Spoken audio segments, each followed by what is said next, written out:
Kung gusto mo pang dagdagan, pwede mo pang dagdagan yan dito or sa kabila. So walang limit naman kung ilang parallel connections ang gagawin mo. So pero itong gagawin natin, 5 lang muna. Okay? So ngayon, ituturo ko muna sa inyo kung paano tayo mag-compute ng ampere hour rating. So ito yung ating mga lithium batteries. Ito yung mga lithium batteries na pinag-e-eksperimentohan ko. Bawat isa nitong lithium battery na to ay 2 ampere hours o 2,000 milliampere hours. So bawat isa nito ay 2,000 milliampere hours or 2 ampere hours. Equal lang yan. Ayan sila. So ang voltage naman nito ay 4.2 volts. So kung gagawa tayo ng 12 volt battery pack, kailangan natin ng 3 nito. So we need 3 cells, tatluhan na naka-series connect.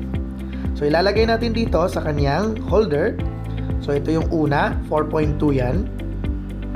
So kung dadagdagan mo ng pangalawa, magiging 4.2 times 2 which is 8.4. Dagdag ka pa ng pangatlo, magiging 12.6 volts na siya. So ito na yung magiging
Symbol pa tayo.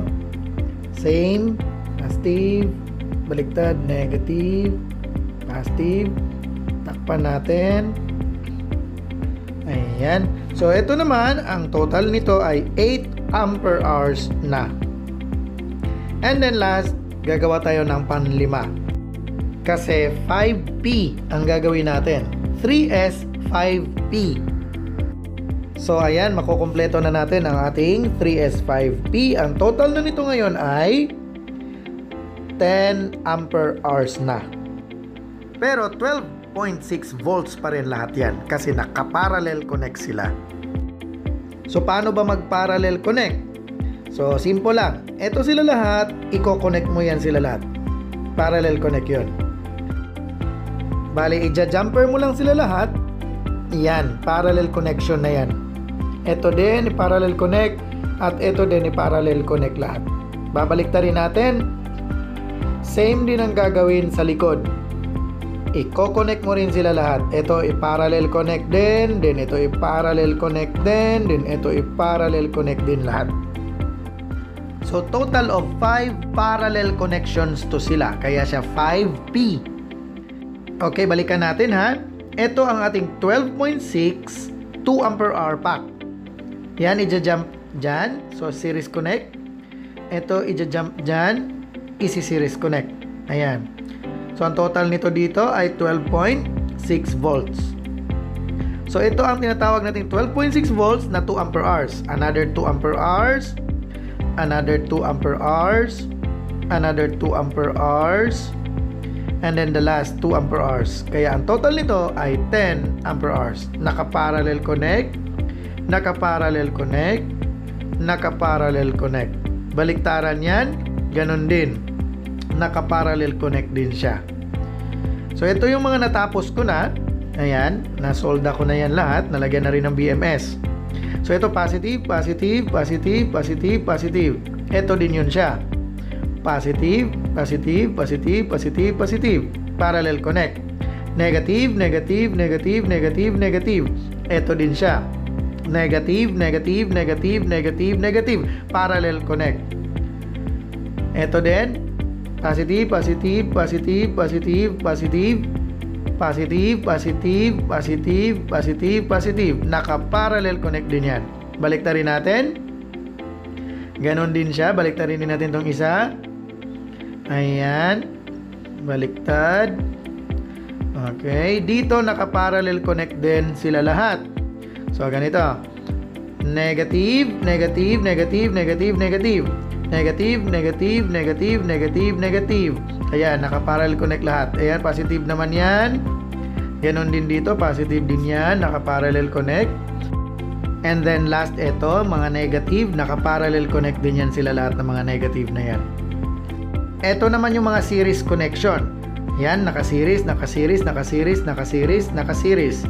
Naka-series, naka-series, naka-series, naka-series, naka-series. Baliktarin natin. Tingnan natin sa kabila. Ayan, tingnan nyo ha.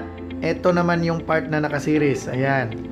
Naka-series, naka-series, naka-series, naka-series, naka-series. So, ganun din dito. Baliktad natin to.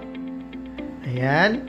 So, ito din yung mga naka-series natin. Naka-series, naka-series, naka-series, naka-series, naka-series.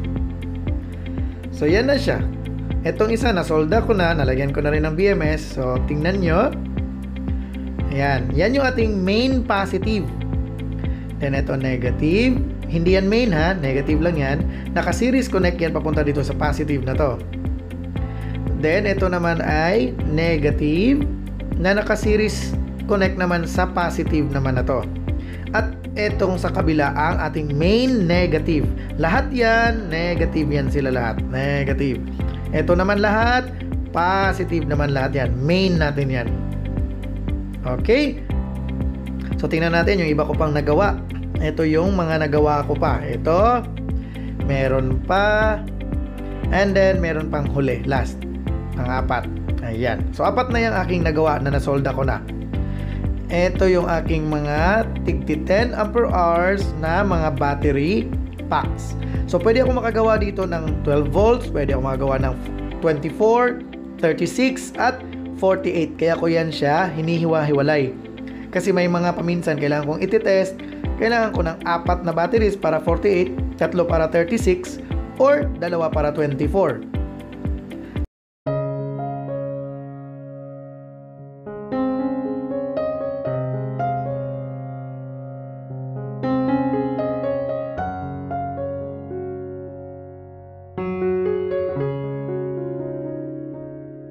Simple, napakadali.